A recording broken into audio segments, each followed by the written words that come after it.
Alors oui, j'essaie plein de configurations différentes. Je suis revenu à un truc un peu plus grand angle là. Je trouve ça plus joli, je trouve ça plus sympa. Et c'est pas du tout le sujet de cette vidéo. Hein. C'est le sujet de cette vidéo, c'est un truc que j'aurais bien aimé qu'on me dise avant que je démarre la vidéo et surtout dont je vais vous parler juste après l'intro.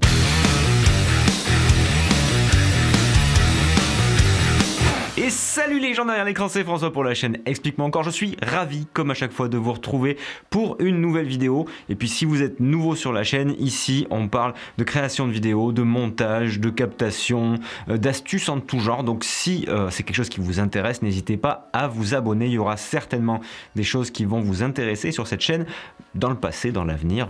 Voilà, il y a des choses qui peuvent le faire. Aujourd'hui, j'avais envie de vous parler de 5 choses que j'aurais bien aimé qu'on me dise avant que je démarre la vidéo et que j'apprenne un petit peu par-ci, par-là, plein de petites choses bout à bout qui font que j'ai quand même perdu beaucoup de temps et si je les avais su avant, j'aurais perdu beaucoup moins de temps. C'est un peu comme si je disais si on était parti il y a 15 minutes, on serait là depuis un quart d'heure. Parce que certainement comme vous, j'ai appris tout seul la vidéo, principalement sur YouTube ou en côtoyant d'autres vidéastes.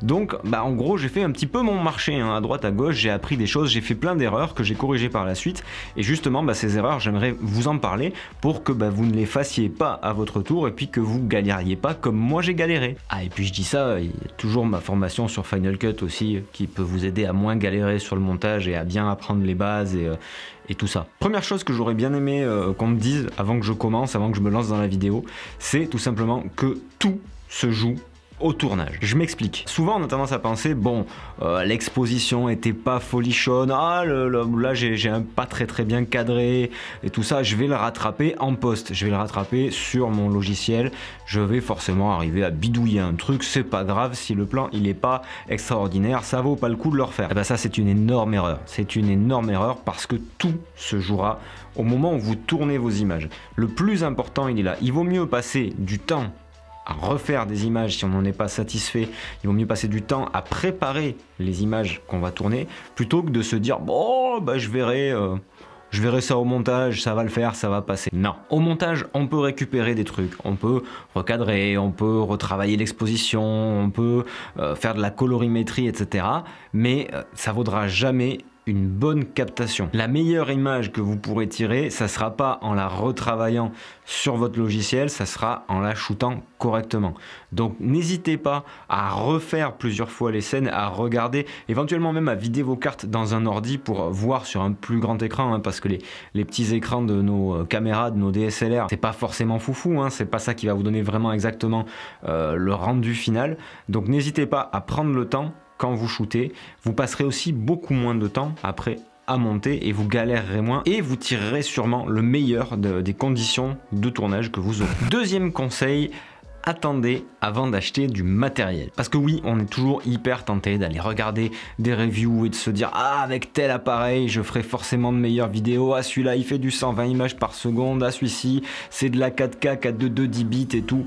Non, c'est pas forcément ça qui fera que vous ferez de meilleures images. La qualité de vos vidéos, elle dépend en grande partie de vous, beaucoup plus que de votre appareil. Et c'est une erreur que moi j'ai faite. J'ai acheté du matériel et puis comme au début j'avais pas non plus un budget faramineux, ce qui est toujours pas forcément le cas non plus, j'ai acheté des choses en me disant ouais ça passera, ça va suffire, même s'il n'y a pas tout ce que je veux dedans, tant pis c'est pas grave, je prends celui-là, justement c'est moi qui ferai la vidéo. Et là aussi c'est une erreur, parce que il aurait mieux valu à ce moment-là que je shoote avec ce que j'avais et que je mette de côté pour m'acheter vraiment la caméra que je voulais, l'appareil photo que je voulais, parce qu'au final j'ai acheté quelque chose qui me convenait pas forcément parce qu'il n'y avait pas toutes les fonctionnalités que je voulais.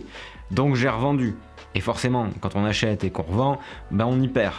Et après j'ai acheté autre chose, mais je me suis dit je vais pas craquer non plus dans un truc de fou qui coûte hyper cher, je vais prendre juste un petit peu au-dessus. Et là même problème, au final on est un peu frustré parce qu'on n'a pas les fonctionnalités qu'on veut, donc on revend encore. Donc la perte au final d'argent à l'achat, la revente, etc. Si j'avais acheté directement le boîtier qui m'intéressait, j'aurais économisé beaucoup d'argent. Puisqu'au final je l'ai acheté, mais en ayant fait des détours et en ayant perdu de l'argent en achetant d'autres matériels et en le revendant par la suite. Donc il vaut mieux passer du temps avec même un smartphone, si c'est tout ce que vous avez pour l'instant, et mettre tous les mois de côté de l'argent pour pouvoir vous acheter la caméra qui vous plaît, une caméra qui ne sera pas obsolète, une caméra qui aura toutes les fonctionnalités que vous voulez, plutôt que de se dire bon bah je vais faire petit à petit, parce qu'au final on finit par dépenser beaucoup plus d'argent que si on avait attendu et qu'on avait acheté la caméra qu'on voulait. Troisième chose que j'aurais bien aimé qu'on me dise et surtout qu'on me fasse rentrer méchamment dans le cerveau avant de commencer la vidéo, c'est que préparer un tournage, c'est souvent beaucoup plus long que le tournage en lui-même. Préparer votre tournage, ça prend énormément de temps et ça prend énormément de réflexion. Quand vous partez tourner, à moins que ce soit un événement sur lequel vous avez aucune information, dans ce cas-là, c'est qu'il y a eu un problème de brief ou des choses comme ça, il faut préparer ce que vous allez shooter, savoir quel matériel vous allez utiliser, quel type de plan vous allez utiliser, qu'est-ce que votre client veut au final comme résultat, est-ce qu'il y a un scénario, est-ce qu'il y a des figurants, voilà, toutes ces choses-là, il faut les prendre en compte et en fonction de ça, vous allez prendre le matériel nécessaire. Est-ce qu'il va falloir un gimbal? Est-ce que vous aurez suffisamment de batterie? Est-ce que vous allez avoir besoin d'un téléobjectif?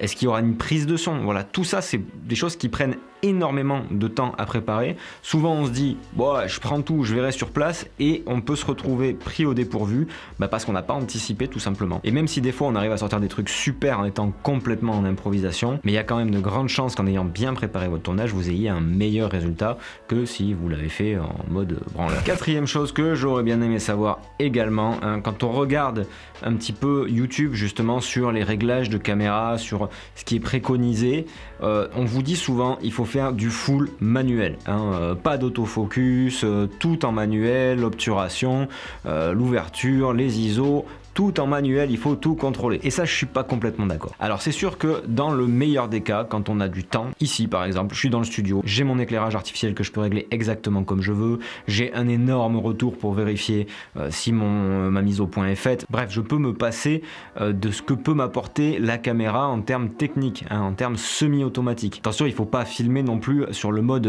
automatique, full automatique, parce que là, ça risque de faire des trucs un peu bizarres. Mais les ISO automatiques, l'autofocus, pourquoi s'en priver quand c'est performant? Vraiment, ça c'est un truc que je comprends pas. L'autofocus, c'est sûr qu'il y a des fois ça peut être pénible, mais il suffit de le désactiver pour pouvoir faire sa mise au point quand on veut un plan particulier et quand ce putain d'autofocus ne veut pas aller faire le point sur ce qu'on souhaite. Mais 80% du temps, ça fait bien le job. Les ISO automatiques, dans certaines circonstances, si on met pas de filtre ND notamment, ça peut aussi être très utile. Quand on vlog par exemple et qu'on n'a pas de retour, on est obligé de se fier aux ISO automatiques, sinon on risque d'avoir quelque chose de complètement sous-exposé ou de complètement surexposé parce qu'on peut pas voir ce qui se passe. Et je dis pas que les modes automatiques c'est la panacée, bien au contraire. Le mieux c'est de pouvoir tout contrôler et d'avoir tout en manuel, on est bien d'accord, comme ça vous avez un contrôle sur tout. Mais il faut pas s'interdire non plus d'utiliser ces modes là qui sont souvent assez bien faits et qui fonctionnent relativement bien dans certaines conditions. Enfin, la cinquième et dernière chose que j'aurais bien aimé savoir, c'est que les règles sont faites pour être transgressées. Beaucoup de gens vont vous dire il faut faire comme ça, il faut faire comme ça, il faut utiliser la règle des 180 degrés absolument. C'est-à-dire la règle des 180 degrés, c'est si vous filmez en 25 images par seconde, vous mettez un shutter speed à 1/50e. C'est des préconisations pour avoir un certain résultat. Mais rien, encore une fois, ne vous interdit de faire des essais. Si vous filmez une scène d'action, le 1/50e, ça va être dégueulasse parce que vous allez rien voir, il y aura du flou partout. Si vous voulez une action qui est bien fluide et bien découpée sans aucun flou de bouger, bien sûr que vous allez monter le shutter speed. Donc méfiez-vous des règles. Les règles, il faut d'abord les comprendre pourquoi elle est là et pas les appliquer sans réfléchir. Parce que souvent, vous allez pouvoir détourner ou transgresser ces règles pour obtenir un résultat qui va vous ressembler, qui va surtout coller au mieux à ce que vous voulez rendre niveau émotion, niveau visuel. On est dans l'artistique, il y a des préconisations, il y a c'est sûr des règles qui fonctionnent de manière générale, mais il ne faut pas non plus y rester collé et rester borné sur ces règles-là. Absolument, il faut faire comme ça, il n'y a pas d'autres possibilités. Il y a autant de possibilités que votre créativité vous le permet. Et voilà les amis, c'est tout pour aujourd'hui. J'espère que cette vidéo, elle vous aura plu, j'espère qu'elle vous aura fait gagner du temps aussi, parce que moi j'aurais bien aimé qu'on me dise tout ça quand j'ai démarré. Donc je vous fais part de tout ça, je vous partage tout ça. Si cette vidéo vous a plu d'ailleurs, n'hésitez pas à mettre le traditionnel, celui que les États-Unis nous envient, le coup de blaster. sur le pouce en l'air qui se situe juste en dessous de cette vidéo. Si c'est pas encore le cas, vous pouvez vous abonner, vous pouvez activer la cloche pour être notifié, me mettre dans les commentaires aussi ce que vous avez pensé de cette vidéo et puis aussi des choses que vous voudriez partager entre vous, hein, des astuces, des choses que vous auriez aimé qu'on vous dise avant de démarrer. Et puis moi je vous dis, comme d'habitude, restez curieux et à très bientôt pour une prochaine vidéo. C'est pas mal comme ça. Là il y a l'ordi et tout va bien. Je peux faire de la petite rotation. Ah, c'est rigolo, j'avais jamais joué avec la rotule. Et le son doit être mieux. Il y a le petit. Je vous montre là, hop là, hop. Il y a le petit chat mort juste ici, voilà, qui pendouille. Et non, j'aime bien ce studio. J'aime beaucoup ce studio.